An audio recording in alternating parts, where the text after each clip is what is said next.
And take us away. You're going to talk about why do we do this stuff? Well, I want to tell a story this evening. I want to know why those of you that are in the audience, and by the way, we're getting a number of questions asking how many folks are actually in the audience, and we went over the 100 mark about 10 minutes ago, about 8 minutes ago, and we're well over 100 now in the audience. We just hit a new record again for this program. Thank you for coming. We really appreciate it. But I'd like to know why you complete an SSG. I want to know how many of you are trying to learn about PE ratios. I very seldom go to a club and find people just itching to learn all about PE ratios. Are you really interested in ROE, and do you even know what ROE is? Maybe you'd really like to investigate the vagaries of upside downside and whether it's related to upstairs downstairs with our English cousins or not. For me, however, I do SSGs to make money. That's the only purpose that I see in an SSG. It helps me make money. And I'm not ashamed to shout that from the rooftops. That's the goal of being a better investor. I want to learn to make money so that I can give myself some financial freedom and so that I can feel that I have control of my own destiny. And when I'm making money, I'm focused really on return. And I don't care if we're talking about total return or the par values that Manifest uses, the potential average return, but I'm using the SSG to gauge what the return might be for a stock that I might hold for somewhere in the neighborhood of 4 to 5 to 6 different years. George Nicholson, and we're finally getting some good pictures of Mr. Nicholson. Some of the pictures that Mark and I have been using in some of our presentations have been absolutely dreadful. This is a pretty good picture of Mr. Nicholson. I would guess that it's maybe from the mid to late 60s, maybe even into the 70s. But Mr. Nicholson taught us to invest regularly, to reinvest dividends, to buy high quality growth stocks, and to diversify. But beyond these four principles, he was a much more nuanced investor. And if you read the materials that he had a hand in preparing, you'll find that Mr. Nicholson also counseled us to be careful with our money when the market started to give you returns that were way less than average. He told us that we could buy cyclical stocks if we knew what we were doing. He told us all about core holdings and non-core holdings. He even explored technical issues.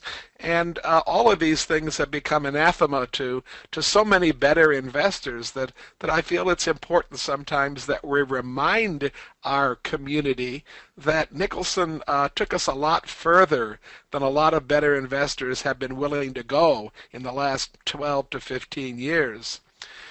Experts are always out there telling us individual investors, telling us better investors that we can't do what we do. I can go to the internet on any given day and I can pull up article after article after article about why retail investors just can't do anything in the market and they might as well not even try. They might as well just hand their money over to the professionals and leave it to them to deal with the ins and outs of the market. But some very successful investors have made it quite clear that you can do it. You can beat the market. And I hope that you recognize one or two of the faces in this picture. Right out in the front there, I think that's Mr. Buffett. And he's a great proponent of the individual investor. And he says, with thought, you can do it. You can beat the market. We hear constant references from these professionals about the efficient market hypothesis. And if you kind of condense that whole academic mishmash, basically what it says is that the market is efficient, which means that it really is never going to present you with an opportunity to make money. And at the very best, you'll be able to match what the market does as a whole. Mr. Buffett had an answer for these people.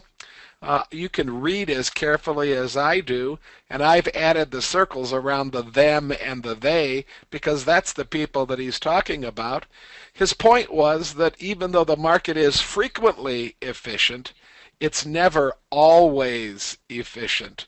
And that difference between the words frequently and always makes all the difference in the world to individual investors. Maybe they're not as correct as everyone assumes that they are sometimes. And maybe the professionals are just sometimes feeding us a line in order to be able to convince us that we cannot do it. We talk about goal setting in better investing. We talk about setting a goal of 15%, and everybody's memorized that. I can't visit a club anywhere where they don't parrot back to me the fact that they're supposed to be making 15. Everybody has it down, and a couple of folks even chant it. But we can tell a slightly different tale about that 15% goal. In fact, I think it's possible in today's world with today's tools to even set a better goal than 15%. Let me take you back to the time that goal was established. It was the early 40s, and if you recognize this tool in the picture here, then maybe that means that you used that tool in your high school or college days. If I were to show this tool to my high school students today or to my grandkids, there'd probably not be a single person that would even know what that tool was, but it was a slide rule. And it's the only way that we had, short of logarithmic calculations, it's the only way that we had of really doing complex calculations in any short amount of time. Well, Mr. Nicholson was operating in a world with slide rules and logarithms.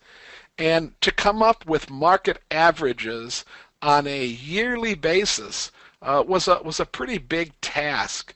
There was a lot of calculating, a lot of arithmetic that had to be done, and to make that happen, it took a lot of people a lot of time.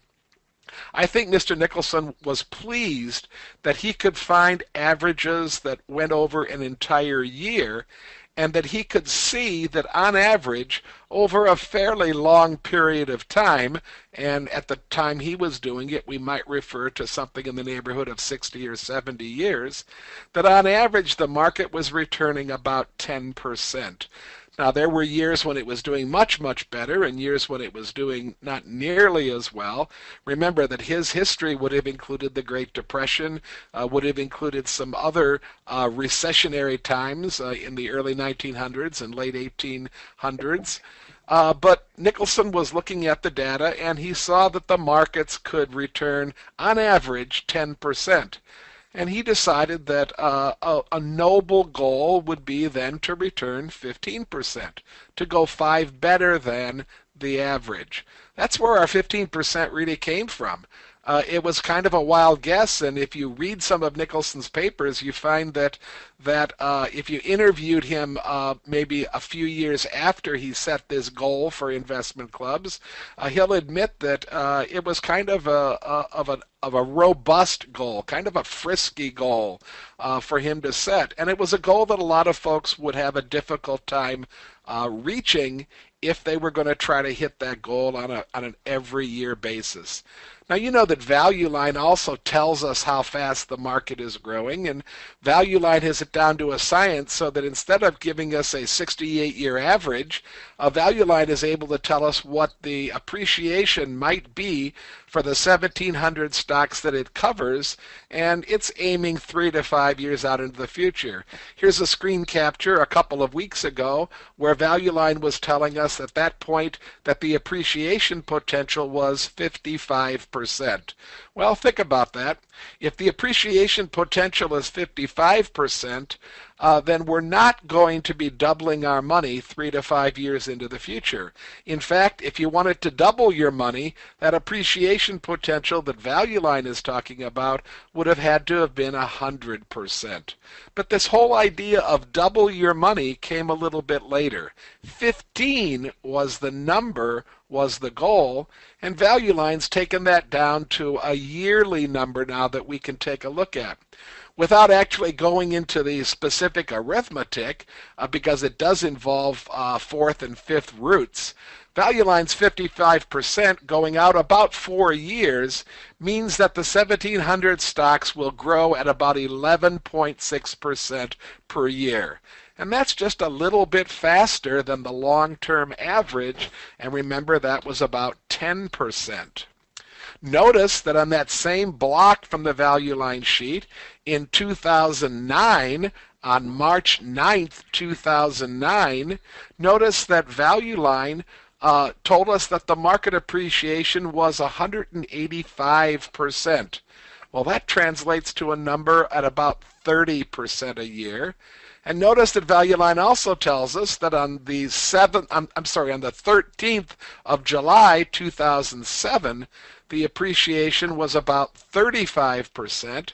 That translates into a 4-year par of about 7.8%.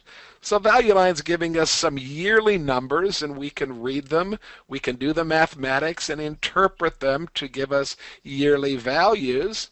And that value line number comes out each week. Manifest gives us a number on a daily basis. Value line's number is based on 1,700 stocks. Manifest's number is based on about 2,700 stocks. And on the day I did the screen capture for this slide, the par value, the my par, Manifest Investing Potential Average Return, was about 7.4%. Today, my par is at about 7%. In other words, we're getting a daily value from Manifest. Based on that 7.4 my par, a goal of 15% would be a little bit high, because if Nicholson really was asking us to beat the market by 5 points, then Nicholson was saying when the market's return on average is at 7.4, maybe your goal is 12.4. Here's another way to think about that. Would you really wanted to have aimed at stocks with a 15% par in March of 2008 when the average stock stood to gain about 30%? I usually pause when I'm giving that fact because a lot of folks kind of stare back at me slack-jawed, because they've never thought about the fact that when the market's really moving, you have to aim at a goal higher than that 15% that we've talked about as religion in the investing world for so many years. You know, there are clubs that can make this happen. This is a model investment club in my area. It's a joint project of the Mid-Michigan chapter and the Southeastern Michigan chapter. And I want you to look at this report. This club is returning, and this is 24 pretty normal people. About 14 of them started as complete utter beginners in the club, and yet over 47 months, almost 4 years, this club has been able to beat the market by over 6%. Average people can make this happen. Average people following the principles in better investing and in manifest investing can do this. As an aside, I'd also like you to think of the months that we're examining here. This club got started right before everything went to hell in a handbasket, and it still managed to turn in a pretty decent return over that 4-year period. You can applaud if you'd like to at this point. Here's another model club. Go on, Mark. I was just going to make the point, since Malcolm asked the question earlier, this is real money in these clubs. Yeah, this is all real money in these clubs, folks. Here's another model club in my area. This is the NAIC Mid-Michigan Model Investment Club. And again, look at the report. This represents 8 years and 2 months of existence. This isn't any short-term kind of a gain, and yet this club managed to beat the market by 5.4 percentage points over their entire existence. And again, this is 25 very normal, average people. When we started this club, probably 14 or 15 of them were complete beginners when it came to investing. You can do it. It's possible to make it happen. I think Mr. Nicholson would be pleased. Note that the 5% premium is translated as what Mark is calling relative return. That just means beating the market. My investment clubs set reasonable goals. We're no longer aiming at 15. In very good years, we might be aiming at 25. And in years when it's quite challenging, we might be aiming at 8 or 9. But our overall goal is to beat the market by 5 points. And to do it year in, year out, every single year. You can do it, folks. Just give it a try and keep working at it. Thank you, Mark. Well, thank you, Ken. Let's check the question log here. A lot of people are clapping and saying well done. Don Lana is asking, is the model portfolio that Ken is showing available for public view? Both of those clubs, Mark, have their portfolios. They're on the public. They're made public. And I think that I've made it so that people can view both of those clubs. The one club is called BI Brighton, and the other club is called the NEIC Mid-Michigan Model Club, and they're both public portfolios. Okay, I'll make a note to try to go there after we're done with the stock presentations and demonstrate that online, Don, if you want to see that.